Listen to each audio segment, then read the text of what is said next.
कौन रहता है? कोई नहीं, बस हम और हमारी तन्हाई। Hey guys, welcome back to my YouTube channel. তোমরা কিন্তু সানি স্ট্রক আর আমি সানি চলে এসেছি আবার তোমাদের সঙ্গে একটা নতুন ধরনের ভিডিও নিয়ে কথা বলবো বলে। তো চলো কোনোরকম কোনো স্কিপ না করে দেখতে থাকো ভিডিওটা কি হতে চলেছে। আজ আমি কথা বলবো একটা হরর মুভি নিয়ে। তো সেটার নাম হচ্ছে ব্লাডি ইস্ক। অলরেডি তোমরা অনেকেই দেখে ফেলেছো, আমারই রিভিউ করতে একটু লেট হয়। এত সিনেমার মাঝখানে কোনটা ছেড়ে কোনটা রিভিউ করি বলো তো।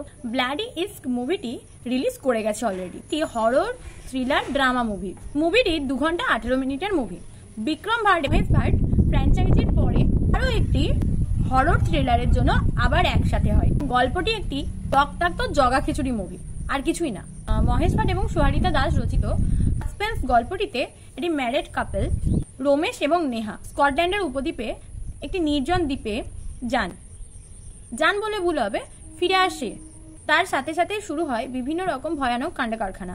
তার মধ্যে একটি ভয়ানক ঘর রয়েছে, যে ঘরটিতে অনেক কিছু গোপনীয়তা রয়েছে। প্লটটি কি?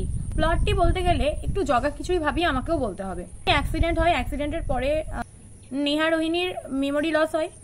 তার স্মৃতিগুলি কিছুতেই মনে আসছিল না, তো জলে পড়ার আগে সেই স্মৃতিগুলিকে বারবার মনে করার চেষ্টা করে।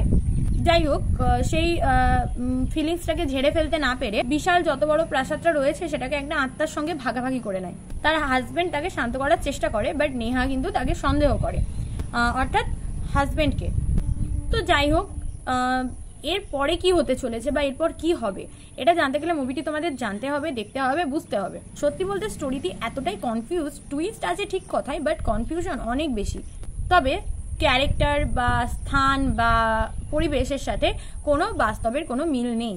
এটি হ্যালুসিনেশনও হতে পারে। এখানে ফ্ল্যাশব্যাক সিকোয়েন্সও রয়েছে, কিন্তু আর সত্যি বলতে অদ্ভুতভাবে এক্সপ্লেন করা হয়েছে। ওই যে প্রথমেই বললাম জগা খিচুড়ি হরর মুভি বাট প্রাণহীন, সেই লেভেলের ভালো লাগবে না। নতুনত্ব কিছু নেই, আর এটাই হচ্ছে এই মুভিটির নেগেটিভ দিক আমার মনে হয়েছে। সত্যি বলতে মুভিটির স্টোরিটাকে বড্ড বেশি লং করা হয়েছে, একটা জায়গাকে নিয়ে অনেকটা বাড়ানো হয়েছে। এমনকি শেষটাও যে করা হচ্ছে, অর্থাৎ এন্ড করা হচ্ছে যখন, সেই জায়গাটাও প্রচন্ড লং করে তারপরে সেটাকে শেষ করা হয়েছে। যাই হোক, আমার কথা এইটুকুই। জগা খিচুড়ি মুভির জগা খিচুড়ির রিভিউ তো তোমাদের কেমন লাগলো সেটা কমেন্ট সেকশনে জানাতে ভুলো না। আর এই মুভিটি যারা দেখেছো বা যারা দেখবে ভাবছো, তারা একটু ভেবে চিন্তে দেখে শুনে তারপরেই যেও, ঠিক আছে? আর যারা দেখেছো তাদের কেমন লেগেছে কমেন্ট সেকশনে জানাও। তো ভিডিওটি ভালো লাগলে একটা লাইক করো। আর আজকের মতো টাটা, নেক্সট ভিডিও নিয়ে দেখা হচ্ছে তোমাদের সঙ্গে। আর আমার চ্যানেলে যারা এখনো নতুন তারা চটপট সাবস্ক্রাইব করে দাও।